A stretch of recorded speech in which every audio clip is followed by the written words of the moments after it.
யாத்விகா இங்கே பாருங்க. டாடா டாடா சொல்லுங்க. சரிடா போடா தம்பி. அப்படி மண்டடியா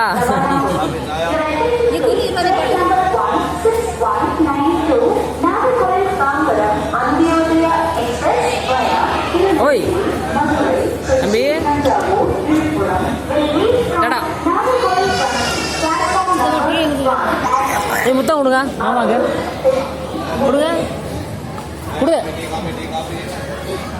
கொடுக்குறான்.